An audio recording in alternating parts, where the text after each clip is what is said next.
Bien, eh, muy buenos días a todos quienes comienzan a conectarse desde sus computadores, sus teléfonos en diferentes partes de Santiago y del país. Bueno, como dice la Cecilia Rovaretti, el primer café de cualquier parte del mundo. De hecho, estamos hoy día conectados con nuestro invitado Jorge Barrera, un amigo de la casa. Jorge trabajó en la Fundación Jaime Guzmán. Nos tocó viajar muchas veces juntos, en momentos en que éramos relativamente más felices por, por diferentes condiciones. Eh, Jorge es abogado de la Universidad de Chile, es máster en Derecho en la Universidad de California y actualmente se está doctorando en Derecho también en la Universidad de Notre Dame en Estados Unidos.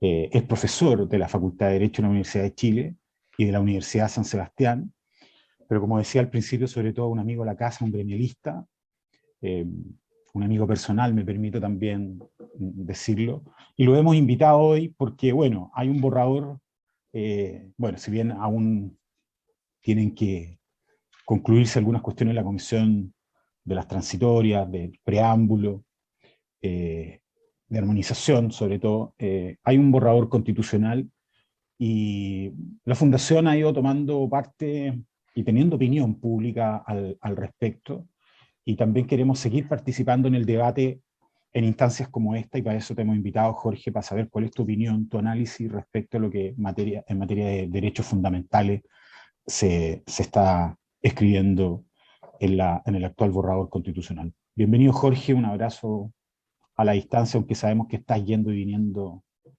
al país. No, lo primero, agradecerte, Claudio, la invitación, agradecer a la que yo siempre he considerado mi casa, que es la Fundación. Agradecer también a Jorge Jaraquemá, su director ejecutivo, por haberme invitado también a esta instancia. Creo que es muy importante poder debatir y hablar de estos temas que muchas veces quedan en las cuñas de Twitter o en las cuñas de los diarios. Bien poco se ha hablado de la regulación de derechos fundamentales, en particular lo que ha hecho la Convención Constitucional. La idea, yo voy a plantear algunos temas en general que creo que para mí son relevantes. Y luego, obviamente, la idea es abrir la conversación con las preguntas que tengan aquellas personas que asisten por la vía remota y que podamos enriquecer, en definitiva, el debate en torno a la regulación constitucional de los derechos fundamentales desde el punto de vista o desde el punto de partida de la actual constitución. Si hay avance o retroceso, tal como dice el título de la presentación, respecto a ciertos derechos fundamentales. Hay algunos que de cuajo fueron eliminados. No solamente la libertad de enseñanza, ojo con eso, sino que, por ejemplo, el derecho a la honra ya no está reconocido en la Constitución por distintos aspectos. Pero creo Jorge, que quiero dar, ¿sí? antes que continúe, recordar, para yo silenciarme, recordarle a todas las personas que están conectadas que una vez que Jorge termine su exposición, vamos a iniciar una ronda de preguntas, de modo que pueden o anotar sus preguntas o inscribirse para preguntar y le habilitamos micrófono. ¿Sí? Gracias. Vale. No, bueno, lo primero tener en consideración que nosotros hablamos de derechos fundamentales, principalmente como terminología especial en cuanto nos referimos a aquellos derechos que están garantizados constitucionalmente y que se entienden que emanan de la dignidad intrínseca de la persona humana. Entonces, son aquellos reconocidos constitucionalmente, ¿cierto? Y en algunos casos las constituciones establecen de que aquellos que son reconocidos como derechos humanos en tratados internacionales también forman parte de este acervo de derechos, o como diría la Corte Interamericana, este corpus juris de derechos, ¿cierto? De entre derechos fundamentales y derechos humanos. Entonces hay derechos humanos que coinciden con derechos fundamentales y viceversa. Esta diferenciación va a ser importante y va a ser relevante porque nos vamos a dar cuenta que van a haber derechos que dejan de estar en el texto constitucional, pero que se mantienen en la regulación de los tratados internacionales, y esto va a tener muchos efectos, muchos efectos. Lo primero que quiero decir a este respecto, principalmente en relación a lo que ocurre respecto del derecho internacional de los derechos humanos y lo que ocurre en el derecho doméstico o el derecho nacional, es que no son lo mismo. Y pareciera que fuera algo obvio, ¿cierto? Que yo pudiese señalar que no es lo mismo hablar de derechos humanos que de derechos fundamentales o de derechos constitucionales y derechos humanos. ¿Y por qué? Porque va a depender de la consagración y el reconocimiento que haga un determinado país de estos derechos, me refiero a los derechos consagrados en tratados internacionales, para determinar la jerarquía y validez y efectos que tengan en un país determinado. Esto quiere decir, por tanto, de que los tratados tienen dos efectos particulares y depende del país el segundo efecto, que es el cual me voy a referir a continuación. El primero, efectos externos. Obviamente, el suscribir, ratificar o adherir a un tratado internacional posteriormente significa que el Estado adquiere responsabilidad internacional. Responsabilidad para con la comunidad internacional que puede implicar, obviamente, estar sujeto a ciertas fiscalizaciones de los que se denominan treaty bodies o organismos que interpretan o aplican los tratados, así como ciertas cortes internacionales cuando uno le da competencia contenciosa, como es el caso de la Corte Interamericana de Derechos Humanos, ¿cierto? Ese es un aspecto en particular, el efecto externo de los tratados o de las normas contenidas en los tratados internacionales, que es distinto al efecto interno de los tratados. Y esto era muy claro y prístino, a lo menos, en el texto constitucional vigente, porque los tratados eran infraconstitucionales, es decir, las normas de derechos humanos contenidas en los tratados no tenían rango constitucional. La Constitución se sobreponía a las normas de los tratados y, por lo tanto, si existía una incongruencia o una colisión entre el texto del tratado y el texto de la Constitución, primaba la Constitución, esto a tal nivel de que el Tratado de Roma fue declarado inconstitucional y tuvo que modificarse la Constitución para poder suscribirlo, o sea, pero para poder ratificarlo y que pudiese ingresar a régimen interno, ¿cierto? O a nuestra regulación interna. ¿Por qué es relevante esto? ¿Por qué es relevante esto? Porque muchas veces se discute muy en la alta esfera, principalmente de los internacionalistas. Yo creo que este es un problema de los internacionalistas, que dicen, no, esto no se puede hacer porque conlleva responsabilidad internacional del Estado. Sí, pero si la Constitución dice que se puede hacer determinada cosa, es la Constitución la que priva en régimen interno. Un juez va a aplicar la Constitución y va a aplicar la normativa acorde a la Constitución, y en algún caso, dependiendo de que lo que haga el país, va a aplicar el tratado internacional como norma supletoria, complementaria, etc. Hay jueces en Chile, no obstante, que han aplicado tratados internacionales de manera directa, principalmente en la Corte Suprema. En el Tribunal Constitucional no lo hemos visto, en la Corte Suprema sí. La Corte Suprema, hay veces que han dicho que los tratados incluso son supraconstitucionales, pero esto no en momentos de colisión con la Constitución, sino que lo han hecho como complemento. Entonces, en definitiva, nos ha dado un conflicto real entre Constitución y tratado, ¿ya? ¿Por qué señalo todo esto? Y esto va a tener muchos efectos porque hay normas de la propia Constitución o el borrador constitucional que se pisan la cola. Y se pisan la cola principalmente por los efectos que van a tener los tratados ahora en el nuevo texto. Los tratados, como ustedes saben, la nueva Constitución pasa a reconocer a nivel constitucional, es decir, con jerarquía constitucional, los tratados internacionales y los principios de derecho internacional, ¿cierto? O sea, y dice tratados internacionales de derechos humanos y los principios de derecho internacional de los derechos humanos. ¿Por qué nombro solamente estos dos? Porque si bien en innumerables normas reconoce los instrumentos internacionales, los instrumentos son, ¿cómo se llama?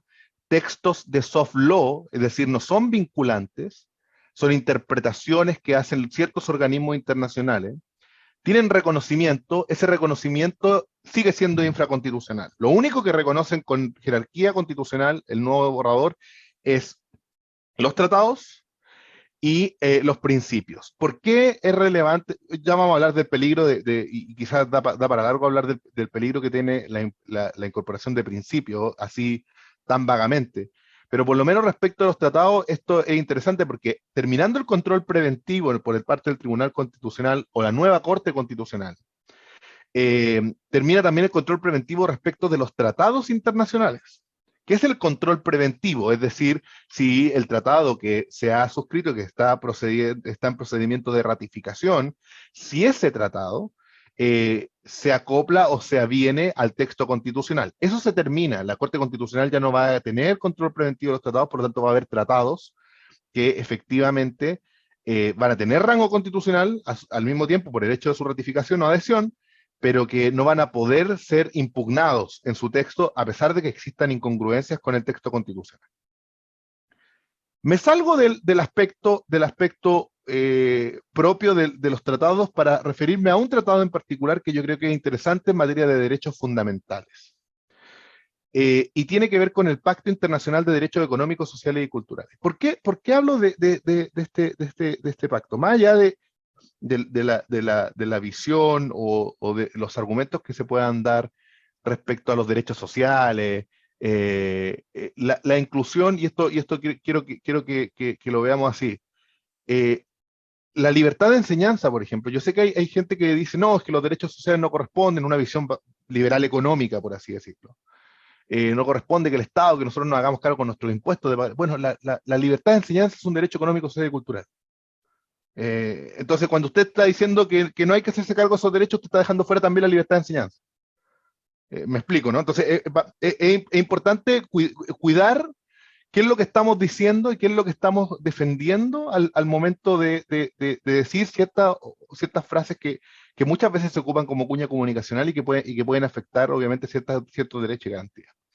Ese pacto que es el primer tratado o gran tratado, o el segundo gran tratado luego del Pacto Internacional de Derechos Civiles y Políticos, que en definitiva iba a ser un puro tratado, después de la Declaración Universal íbamos a tener el Pacto de Derechos Civiles y Políticos y el Pacto Internacional de Derechos Económicos, Sociales y Culturales como un puro tratado, pero decidieron separarlo. Contiene en su artículo 5 un principio que es clave y que nosotros hemos visto y muchas veces que nos ha afectado más que ha ayudado o acomodado, que es el principio de progresividad de los derechos humanos, principalmente los derechos económicos, sociales y culturales. Este principio de progresividad implica, y esto para tenerlo claro, porque lo voy a decir a propósito de la libertad de enseñanza, implica también una prohibición, que es una prohibición de regresión, es decir, los ordenamientos internos o las legislaciones domésticas nacionales no pueden dejar o desconocer derechos que ya estaban reconocidos, disminuyendo la protección respecto a esos derechos fundamentales, más aún si se encuentran contenidos en el pacto, como es el caso, por ejemplo, de la libertad de enseñanza no solamente respecto de la libertad de los padres a elegir el tipo de educación de sus hijos o la educación que reciban sus hijos de acuerdo a sus convicciones morales y religiosas, sino que también a abrir, organizar y mantener escuelas distintas de las estatales, que es más o menos el wording que tiene el pacto propiamente tal.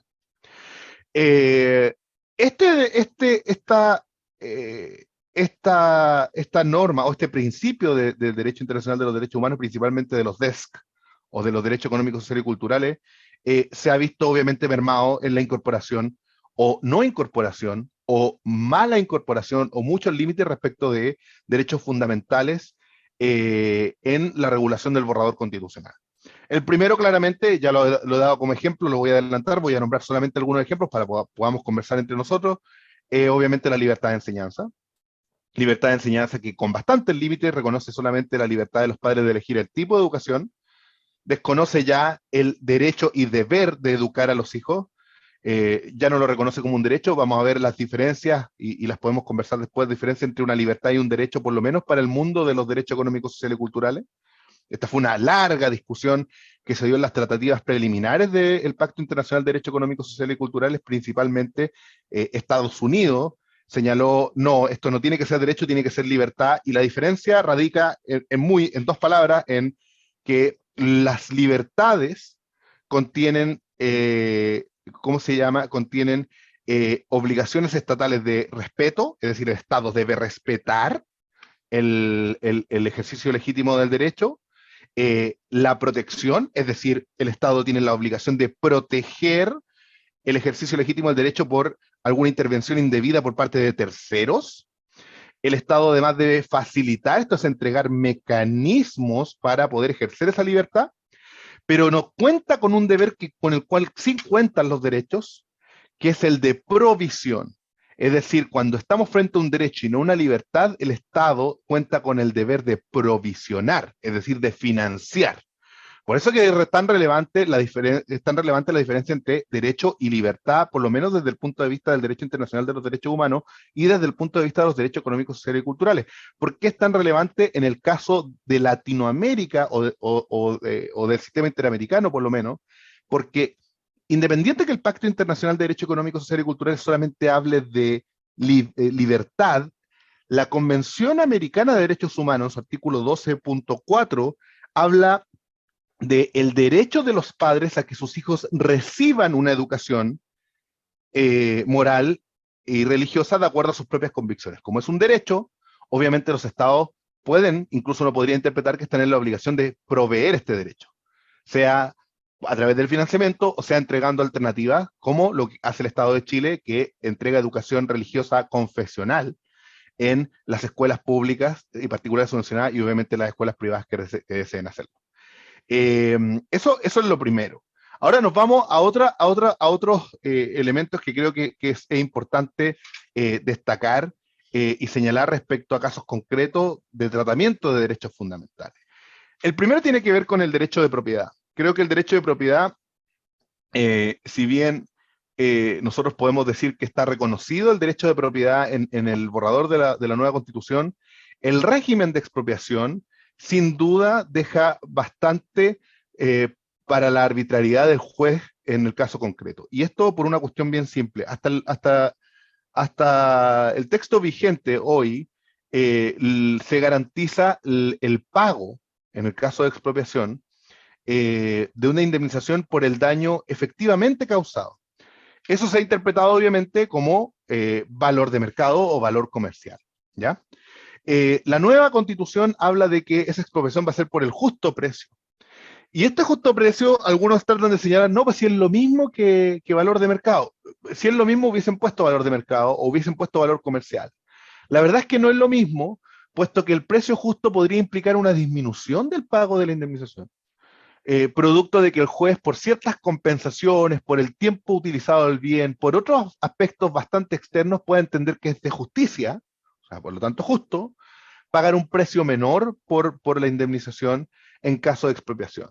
Además de que no se menciona que se paga al contado, ni en efectivo, etcétera, etcétera, etcétera. Esto yo creo que es un tema relevante no solamente para los casos de expropiación de la propiedad directa, sino todos los casos en donde vamos a estar enfrentados a cambios regulatorios que se van a producir a propósito de, por ejemplo, el sistema de concesiones mineras o los regímenes respecto de los derechos de aprovechamiento de aguas, en virtud de los cuales va a existir lo que la doctrina ha denominado regulatory takings o expropiaciones regulatorias, ¿ya?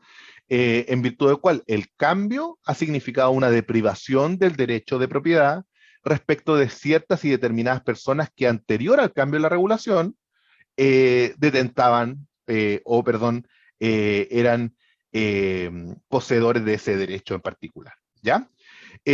Otro aspecto que quizás como más que todo para mencionar la vía ejemplar de tratamiento de derechos fundamentales dentro del nuevo borrador, dice relación obviamente con lo que ocurre con seguridad social, la imposibilidad de contar en el futuro con un resguardo de ahorros previsionales individuales o de capitalización individual, la imposibilidad de heredarlos. Esto es bien complejo porque en la propia Constitución señala de que los bienes, o sea, los fondos que reúna el nuevo sistema de seguridad social no pueden ser destinados a fines distintos que el pago de los beneficios que establece el sistema, por lo cual deja fuera la posibilidad de poder, ¿cómo se llama?, heredar o transmitir esos derechos. Y respecto acá, finalmente, yo creo que un aspecto solamente bien ejemplar, algo que ha sido muy criticado principalmente por los abogados laboralistas, es la regulación del derecho a huelga. En Chile, la huelga, y esto también por propia recomendación de la OIT, ha sido vinculada históricamente al proceso de negociación colectiva, es decir, la negociación colectiva cuenta con una herramienta por parte de los trabajadores para poder presionar durante esa negociación que se denomina la huelga. Hoy, en el borrador, se incluye la huelga como un derecho separado y autónomo, lo que va a implicar la regularización o legalización de ciertos, constitucionalización al final, del derecho de paralización por motivos distintos a la negociación colectiva que establezca no solamente la Constitución, sino que también las leyes.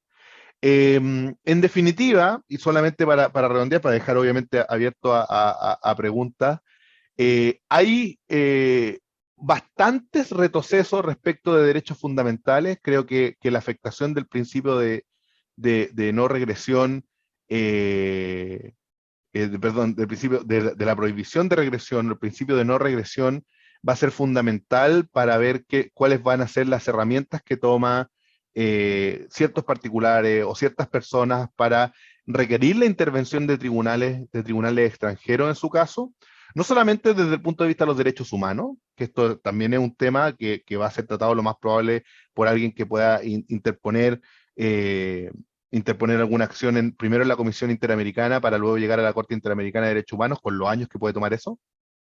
Sino que obviamente en algunos casos respecto, por ejemplo, a tratados de inversión, en donde va a ser el CIADI quien va a determinar si el Estado, independiente de lo que digan las normas transitorias, va a tener o no que indemnizar ciertos cambios regulatorios que han afectado obviamente el justo precio, por así decirlo, o el trato justo entre ambos estados, principalmente por la intervención de la Convención Constitucional en la modificación de ciertos regímenes que a la fecha estaban vigentes.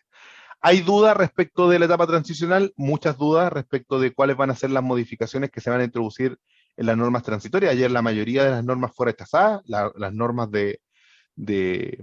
relativas principalmente a minería, a agua, fueron todas rechazadas, salvo una norma especial respecto de Codelco. Y un acápite final, que creo que es relevante, porque el proyecto borrador de reforma crea una nueva acción de tutela, de tutela de derechos fundamentales, sin enumerar, como lo hace el recurso de protección, ciertos determinados derechos garantizados. Esa acción, en vez de ser conocida por la Corte de Apelaciones respectiva, pasaba a ser conocida por el Tribunal de Letras, por el Juzgado de Letras, y obviamente eso iba a significar una mayor demora y un mayor retraso en la obtención de sentencias favorables, tal como hoy día ocurre con la ley Zamudio, por ejemplo. Para sorpresa, yo creo que mía y de muchas personas, el día de ayer en las normas transitorias se aprueba un transitorio muy raro, muy extraño, que señala que la norma o la norma relativa a la acción de tutela y la acción de tutela en sí misma no va a ser, no va a entrar en vigencia sino hasta que se promulgue una ley que regule el procedimiento. Bueno, eso es lo mismo que tenemos con el recurso de protección, que se regula a través de autoacordados, porque no tenemos ley de recurso de protección. Y de hecho, la norma transitoria pasa a constitucionalizar los autoacordados. Dice, por el momento, seguirá el recurso de protección en las Cortes de Apelaciones y regulado por los autoacordados que haya dictado la Corte Suprema al efecto. Por lo tanto, eso significa que la acción de tutela yo creo que pasó a dormir el sueño de los justos para siempre, porque si no se hizo una ley nunca, a pesar de todos los esfuerzos, incluso el último fue el año 2008, creo, para tener una ley que regulara el recurso de protección, no vamos a tener nunca una ley que regule esta nueva acción de tutela, y por lo tanto va a pasar a ser, en mi opinión, yo creo que va a pasar a ser letra muerta. Eso en materia de regulación de derechos fundamentales, yo abierto, feliz a consultas, comentarios de quienes nos están viendo hoy día de distintas partes de Chile. Bueno, gracias Jorge. Oye, Jorge, yo había preparado, bueno, les digo a todos que pueden anotarse con preguntas. Yo quería partir con una, se me perdió, pero bueno. Tú hablaste hiciste la diferencia entre derechos y libertades, ¿verdad? Lo que implicaba uno u otro. En materia de educación, esto ha sido ampliamente discutido. Yo no soy abogado, pero el borrador que me leí, digamos, me tuve que leer y que hay que repasarme varias veces, señala que el Sistema Nacional de Educación y que el Estado va a proteger, ¿cierto? Y se obliga a articular, a financiar proyectos que cumplan con ciertos principios, ¿ah? Y la educación debe cumplir con ciertos con ciertos principios, y son varios, y eso ha significado, ¿cierto?, el cuestionamiento y la sospecha de algunas personas respecto a que ciertos derechos, más allá que se mencione la libertad, en fin, pero que ciertos derechos no están debidamente protegidos, porque además se pone una especie de cerrojo ahí. ¿Cuál es tu opinión al respecto en materia de educación? Está ahí silenciado, está silenciado. Creo que es súper importante lo que tú señalas respecto de los principios como límite, y quiero decir esto porque algo que se ha señalado quizá bien poco, además de que algunos han tratado de decir que efectivamente igual se reconoce la libertad de enseñanza como nosotros la tenemos hoy día. Eso es falso, eso es absolutamente falso. Y les voy a poner un ejemplo, porque la propia Constitución señala que, el borrador me refiero, el borrador que va a ser la ley la que va a fijar los requisitos de reconocimiento oficial. Y les voy a poner un ejemplo. Hasta hoy, como la libertad de enseñanza está garantizada en el 19 número 11, tiene límites para poder ser afectada, más allá de que no puede ser afectada en su esencia por la cláusula general de no afectación que existe en el 19 número 26 de nuestra Constitución. Eh, al no existir la garantía o el derecho de los particulares de abrir, mantener y organizar escuelas, liceos y colegios, el único límite que tiene el Estado, sea a través del legislador, sea a través de la autoridad administrativa, para establecer requisitos, van a ser los principios que establece la Constitución. O sea, si alguno de esos requisitos limita tan gravemente o es tan invasivo que termina por dejar sin efecto la posibilidad de abrir colegios a nivel por lo menos constitucional, eso va a ser absolutamente legítimo.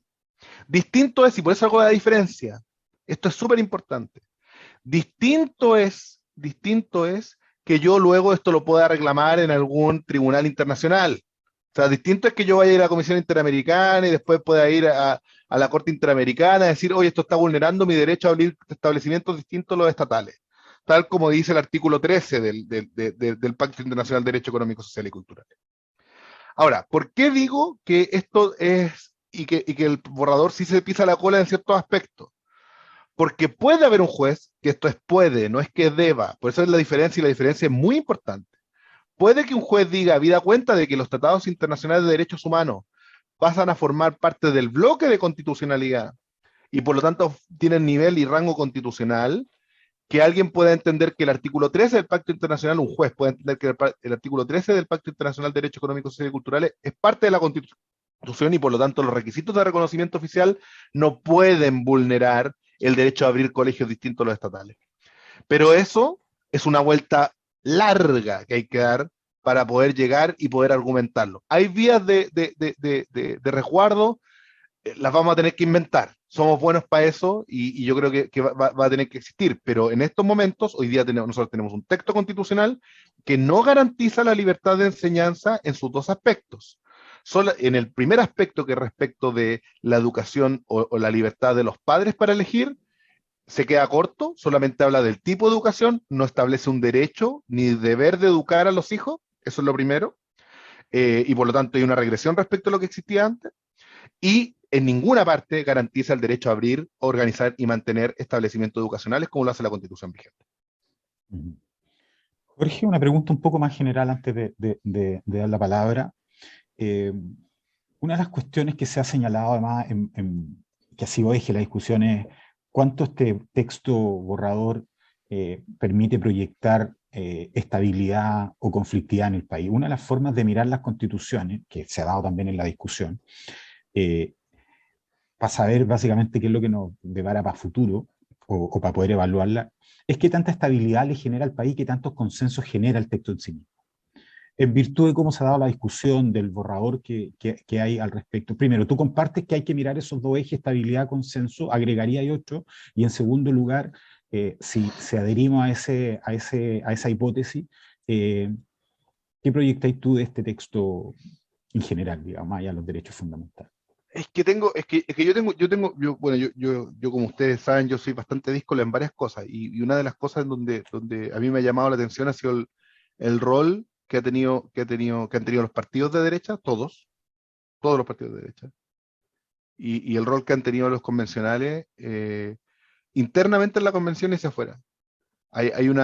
Obviamente yo puedo hablar por la gente que comparte mis principios, convicciones y visión de sociedad y de la persona, y no de lo que hacen los del frente. Yo entiendo que los del frente tienen mayoría para aplastar y todo lo que quieran, pero, pero yo no puedo pretender consenso cuando mi manifestación ha sido muchas veces de caricatura respecto a lo que está ocurriendo, y he renunciado a mi poder de influir en la discusión constitucional interna y externamente.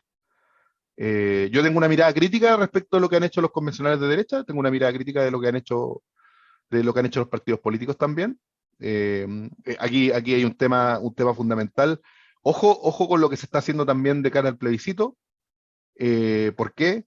Porque muchas de las cosas que se están diciendo quizás van a ser morigeradas en las normas transitorias y las normas de armonización, y una de las cuestiones que no puede pasar es que después de que nosotros dijimos que se iba a acabar el mundo, termine siendo un texto que no sea así y que nosotros terminemos como mentirosos. Porque eso obviamente va a mermar la legitimidad de nuestro argumento, que va a ser clave al momento del plebiscito salida. Yo esto lo dije al inicio, antes incluso del plebiscito de entrada. Yo dije, el verdadero plebiscito es el de salida, no el de entrada. El de salida es el plebiscito que va a valer. La gente va a tener dos textos para comparar: el texto de la Constitución vigente, más allá de la cuña de que no, es que esta Constitución está superada. Bueno, el texto de la Constitución vigente, si nosotros nos tenemos que regir por algún texto, el texto de la Constitución vigente o el texto del borrador, y por cuál partimos si es que el día de mañana queremos reformar. Esa es la discusión. El eje de consensos o acuerdos, yo creo que hay un paso anterior, y creo que tiene que ver yo en esto me voy a poner bastante quizás positivista y algunos se van a enojar, pero tiene que ver con el órgano que decide.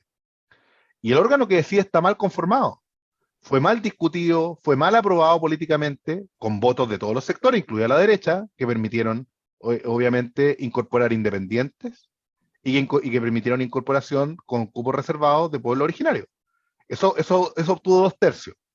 Eso no fue la izquierda la que impuso cuotas de independientes, no fue la izquierda la que puso, perdón, listas de independientes, o la que puso, ¿cómo se llama?, escaño reservado por lo original.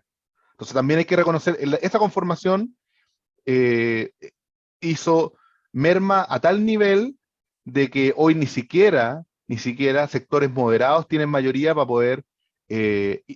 poder negociar un texto que medianamente llegue a ser consensuado y lleve a estas lógicas de consenso y estabilidad que tú estabas hablando. Oye, Jorge, lo último, de verdad que es lo último. Pero pasemos a preguntas del público. Después. Sí, voy. Espérate, es que habían. Mira, es que habían una. Es que los otros son comentarios. Daniela pregunta: ¿cree que es un error, Daniela Carrasco, del área de formación de la Fundación, ¿crees que es un error abrir una tercera vía si gana el rechazo? ¿Qué lee detrás de esa maniobra? Yo creo que y esto ahora ya me voy a alejar porque ya critiqué a los partidos, ya critiqué a los convencionales, y eso, los partidos, significa también a los congresistas. Ahora voy a criticar a mi gremio de los abogados y los profesores de Derecho Constitucional. Hay muchos profesores de Derecho Constitucional, no solamente Fernando Ate de la izquierda, sino que de derecha, que quieren ser Jaime Guzmán. Todos quieren escribir una constitución, todos quieren ser padres de una constitución, y ese es un problema. Hay algunos que están entregados. Yo me acuerdo, clave los argumentos de que íbamos a tener que había que votar a prueba porque íbamos a tener una constitución mínima y liberal. No sé si se acuerdan de la constitución mínima de 500 artículos. Yo no la veo, pero existía esa lógica. Esos ímpetus de querer quedar en los libros de historia está en académicos de la Católica, de la Chile, de la de los Andes, de la Universidad Adolfo Ibáñez, de la Alberto Hurtado, de todos lados. Y de distintos sectores políticos. Todos quieren quedar en la historia de Chile, y independiente de que eso signifique que abrir un proceso constitucional luego de incluso ganado el rechazo pueda significar de nuevo una desinstitucionalización de muchas cosas que ya están reconocidas actualmente en el texto constitucional. Entonces, ¿es un error abrir la tercera vía si gana el rechazo? Yo creo que es algo que va a pasar. Ese es mi tema. O sea, no sé si uno habla de errores cuando uno tiene la posibilidad de escoger si hacer una u otra cosa. Yo creo que estamos en un ambiente en donde independiente de comunicacionalmente uno pueda decir, no, es que yo esto lo estoy propiciando. La verdad es que hay muchas de estas cosas que están ocurriendo y que hay gente que dice, no, hay que buscar la tercera vía porque no ve otra solución y quiere subirse a un caballo que no es propio. Eh, entonces yo no necesariamente creo que sea un error, creo que va a ocurrir y creo que eso puede ser malo en el largo plazo, principalmente por los ímpetus, no solamente políticos, sino que también académicos de muchas personas que quieren caer en la historia de Chile. Bien, José Ignacio Palma tenía una pregunta, para que le habilitemos micrófono, por favor, María Ignacia.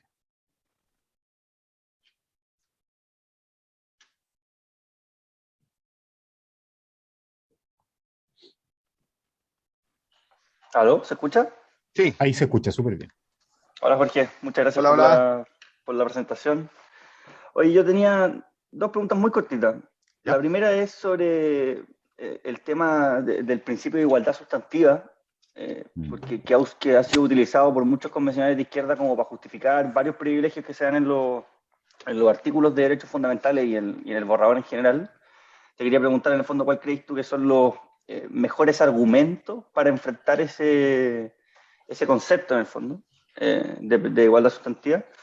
Y la segunda pregunta es a propósito sobre lo que mencionaste sobre el principio de no regresión, si no crees tú que apelar a ese argumento para defender ciertos derechos que a nosotros nos parecen que están correctos en el fondo, puede significar en el futuro que nos saca el tiro por la culata, por decirlo de alguna manera, que es que hayan derechos, si es que se aprueba el borrador, hayan derechos como el de aborto, por ejemplo, y no podamos argumentar en contra de él porque nos amarramos un poco con esta idea del principio de no regresión. Quería saber tu opinión en esas dos materias. Muchas gracias, José, por las dos preguntas que creo que son muy, muy atingentes. El otro día cuando tuve un debate sobre el caso Pavés con Chile, y principalmente para quienes no conocen el caso Pavés con Chile, una profesora de religión que fue revocado su certificado de idoneidad para enseñar religión en una escuela pública, producto de su orientación sexual. El ejercicio de su orientación sexual, no fue por su orientación sexual, sino que el ejercicio de su orientación sexual. Esto había cuenta de que Chile lo que hace es que son las confesiones religiosas quienes entregan el certificado de idoneidad para que una persona enseñe en su nombre y en su representación una determinada fe, porque nosotros en los colegios tenemos educación religiosa confesional. ¿Por qué me doy toda esta vuelta para explicar la pregunta respecto a la igualdad material o la igualdad sustantiva que señalaba José? Porque el problema que tiene la igualdad sustantiva es que incluye a ciertos y determinados grupos solamente. Cuando yo discutía el otro día en el seminario decía, oye, a ustedes se les olvida, yo entiendo que ustedes hablan de categorías sospechosas respecto de orientación sexual, identidad de género, ¿cierto? La etnia. Oye, pero la religión también es una categoría sospechosa. La religión también, las personas, ¿cómo se llama?, discriminadas en base a sus creencias religiosas también constituyen un acto de discriminación, y si yo quiero establecer igualdad material, o sea, lo mínimo es que lo establezca respecto de todas las categorías sospechosas, a lo menos las reconocidas en el derecho internacional. O sea, por algo tenemos, esto así, porque a mí me tocó trabajar con el relator especial sobre libertad religiosa, ahora hasta hace poco, y hay reportes generales, todo, o sea, mensualmente, se realizan, o sea, esto ocurre en todo el mundo, pero no, o sea, solamente identidad de género, grupos o pueblos originarios y minorías sexuales, pero no hay nada respecto de las minorías o mayoría religiosa. Yo acabamos de publicar un paper con la profesora Ana María Celi respecto de cómo el extremo secularismo, no hablamos de religión acá y no quise hablar quizá intencionalmente, pero la persecución religiosa que se da contra las mayorías religiosas, es decir, cómo el extremo secularismo puede terminar en una persecución religiosa, y esto tomando en consideración precisamente lo que ocurre en el caso de México. en donde las confesiones religiosas, sean católicas, evangélicas, etcétera, están siendo limitadas para qué es lo que hacen en el culto, qué es lo que hacen en la misa. Un cura no puede decir en la misa que está a favor o no de una determinada ley, porque eso significa una interferencia en la separación Estado-Iglesia o del Estado laico. Y no solamente lleva a la sanción de multa y eventualmente prisión si es que reitera la acción, sino que ha llevado a la anulación de elecciones, porque han dicho ustedes tienen que votar solamente por los candidatos que estén en contra del aborto, por ejemplo, en la misa, y terminan anulando la elección. Entonces, ojo con eso. Si tú me dices igualdad material, bueno, incluyamos todas las categorías sospechosas del derecho internacional, todas. Y eso significa, ¿qué es lo que va a significar el día de mañana? Por lo menos respecto, y esto es interesante, respecto, por ejemplo, de identidad de género u orientación sexual. Va a significar que tus convicciones religiosas van a estar al nivel para poder ser ponderadas adecuadamente respecto a otras categorías cuando exista discriminación. Van a estar al mismo nivel. Esa es la primera pregunta. La segunda pregunta, respecto al principio de no regresión, si no un tiro, no nos puede salir el tiro por la culata, por ejemplo, respecto a aborto. Lo primero, nosotros firmamos un amicus en el caso Dobbs, que es un caso que está discutiendo en la Corte Suprema de los Estados Unidos ahora, que de cual se filtró el fallo, que iba a revocar Roe versus Wade. Y junto a varios profesores de derecho internacional y derecho constitucional, 140 profesores, firmamos un amicus que lo presentamos en la Corte Suprema de los Estados Unidos, para establecer algo que es no discutido y absolutamente pacífico. No existe ninguna norma de derecho internacional que reconozca el aborto como derecho. Ninguna. No existe en el derecho internacional el derecho al aborto. Por lo tanto, no existe derecho a no regresión respecto a aborto, porque no hay ninguna norma en tratado que reconozca el aborto como derecho. Así que no va a haber ningún tiro sobre la culata. Y te lo digo, José, al tiro también. El principio de no regresión no es solamente un principio, es una norma que está establecida en el artículo 5 del Pacto Internacional de Derecho Económico, Social y Cultural. O sea, es parte del bloque, ahora va a ser parte del bloque de constitucionalidad o parte del corpus juris de las normas que nosotros aplicamos, es norma vigente. O sea, no es solamente un principio, sino que es una norma. Bien, oye, gracias, Jorge. María Paz Arzola pregunta lo siguiente. Bueno, te saluda. Hola, Jorge. ¿Podrías explicar cuáles son las implicancias prácticas de que en el texto se realice una definición taxativa de calidad que deberá orientar el quehacer educativo? ¿Significa que todos los establecimientos deberán recoger dichos principios en sus proyectos educativos o basta con que no se pongan a esto? Adicionalmente, ¿podrá la educación estatal tener clases de religión? ¿Podrá haber colegios monogenéricos? ¿Cuál es tu opinión sobre eso? Son tres Yo preguntas. creo que esas son tres preguntas. Respecto primero del concepto de calidad o la numeración de qué es lo que se entiende por calidad. Esta es una discusión que se ha dado en varios países. Trata de no establecerse medidas concretas, sino que estándares.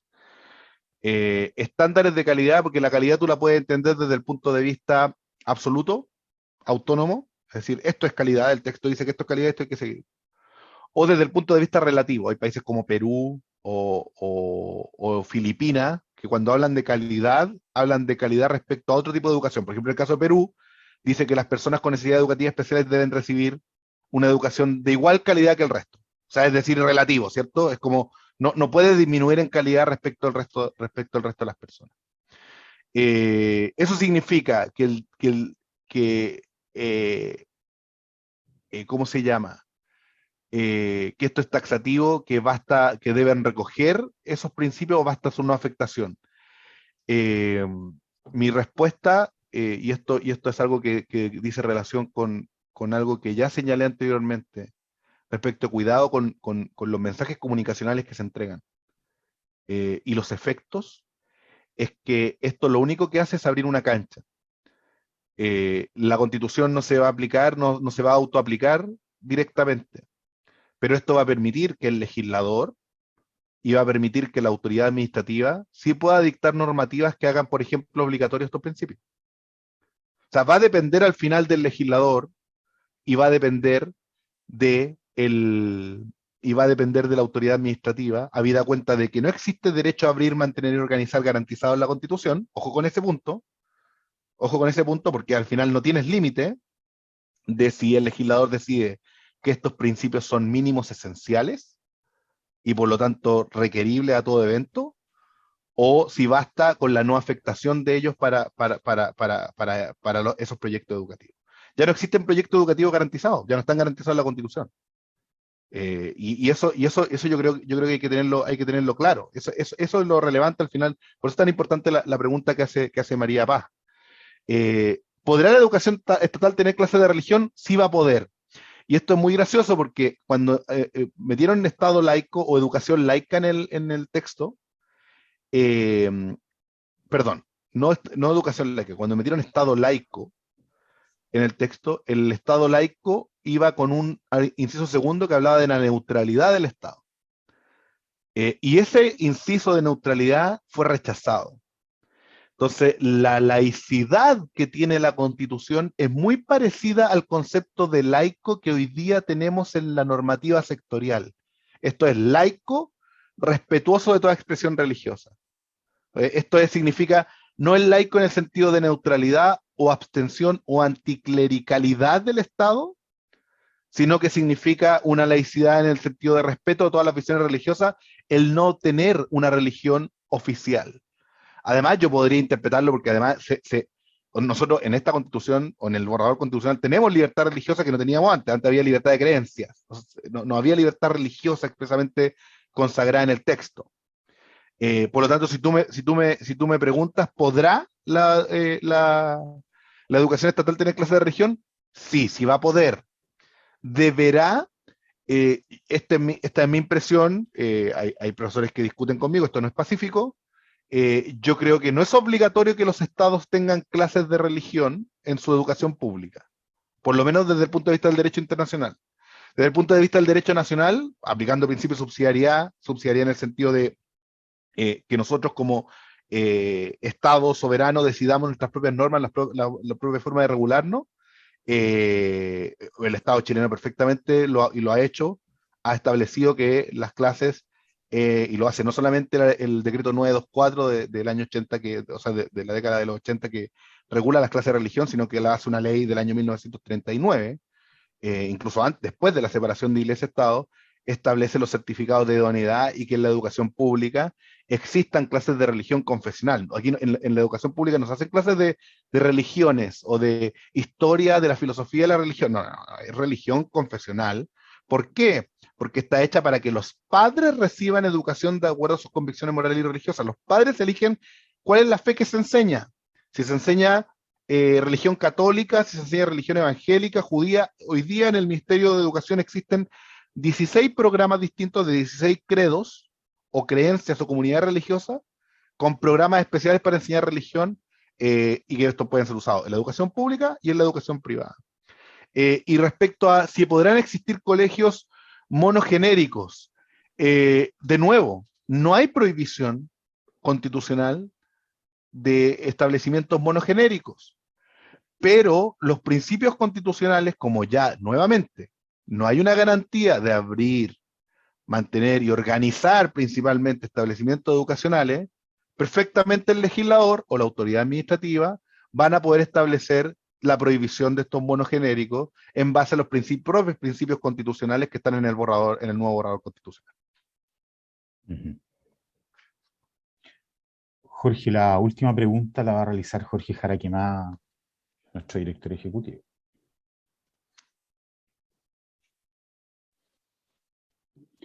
Hola Jorge. Hola Jorge. Hola Jorge. Primero agradecerte tu amable disposición siempre a colaborar con la Fundación en este debate que se está dando en Chile. Yo quería llevarte al tema de la jurisprudencia, particularmente en el ámbito latinoamericano del derecho internacional de los derechos humanos. Tú señalaste este principio de progresividad o el principio de no regresión o no regresividad, pero ¿tú conoces jurisprudencia internacional, particularmente latinoamericana o americana, en el sentido de que se hayan dado situaciones, por ejemplo, como lo que podría darse en Chile, digamos, que un derecho, una libertad sea menoscabado en un texto constitucional respecto de lo que ya existía y que hayan habido pronunciamientos jurisprudenciales en términos de proteger el estatuto pretérito que era más favorable a ese derecho a libertad? Eso. Se ha aplicado principalmente en materia ambiental. Hay un fallo del año 2015, no recuerdo bien cuáles fueron las partes, donde se aplica el principio de no regresión.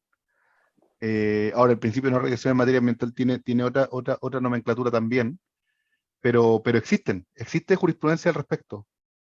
Principalmente, ahora, por la vía misma de desconocer constitucionalmente derechos que antes estaban constitucionalizados, yo creo que ese era mi argumento en la respuesta de María Paz, y que lo dije el otro día también en el Diario Financiero a propósito de las concesiones mineras. La Constitución por sí sola no va a producir nada. Ojo con eso. Salvo ciertos aspectos y ciertos cambios en los poderes públicos que son los más relevantes, importantes, etc. Pero va a ser el legislador el que va a gatillar ese cambio. Por lo tanto, si yo por el mero no reconocimiento de la libertad de enseñanza, y esto es lo importante, por el mero no reconocimiento de la libertad de enseñanza, no voy a tener una demanda quizás muy sólida para poder acudir a la Corte Interamericana. Más si el Estado me sigue permitiendo en el tiempo intermedio, mientras no adecúa la legislación interna, la legislación común interna, me permite abrir, mantener y organizar establecimientos educacionales. Por lo tanto, para yo tener un claim que realmente sea sólido y pueda llevar a una solución concreta, vamos a tener que esperar los cambios legislativos y vamos a tener que esperar los cambios administrativos acorde al nuevo texto. Y eventualmente, no solamente por la infracción del artículo en particular, sino que obviamente también ahí recién vamos a poder alegar ¿cómo se llama? Vamos a poder alegar la afectación del principio de progresividad y de no regresión. ¿Por qué? Porque ustedes me van a decir, pero basta con reclamar de que la norma, de que hay que cambiar la ley. No, porque a mí lo que me va a interesar es que una corte internacional ojalá mandate a Chile a poder reformar su constitución y retomar la libertad de enseñanza como la reconocía anteriormente al cambio constitucional. Y ahí vamos a ver si les gusta tanto el control de convencionalidad como les gustaba antes. Hasta ahora lo adoran. Pero creo, si tú me preguntas, o sea, si se podría preparar un caso así, yo creo que es posible. ¿Hay aplicación del principio de no regresión en la Corte Interamericana? Sí existe aplicación del principio de no regresión en la Corte Interamericana respecto a eliminaciones u omisiones en nuevos textos constitucionales. Habría que entrar a revisar, principalmente porque para yo interponer, primero en la comisión y luego en la Corte, tengo que tener perjuicio. Y en la mera deprivación en el texto de una garantía sin que se haya verificado el perjuicio, no me permite a mí acudir a organismos internacionales directamente. Bueno, Jorge, hemos cumplido con el horario previsto. Te agradecemos mucho la disposición, tu erudición y tu buena voluntad para responder todas las preguntas también. Y pasa a la fundación cuando venga. Entiendo que estás viniendo Feliz. más seguido, ven a visitarnos. Te agradecemos mucho nuevamente en nombre de todo el equipo, y Jorge también te saludó y te lo agradeció, y esperamos verte pronto, y agradecer a todas las personas que se conectaron y que participaron con sus preguntas también. No, muchas gracias a ustedes por la invitación, muchas gracias por invitarme a la que, insisto, considero mi casa, y feliz de acompañarlo en lo que ustedes necesiten, estoy a su disposición. Un abrazo, muchas gracias. Nos vemos. A todos. Adiós.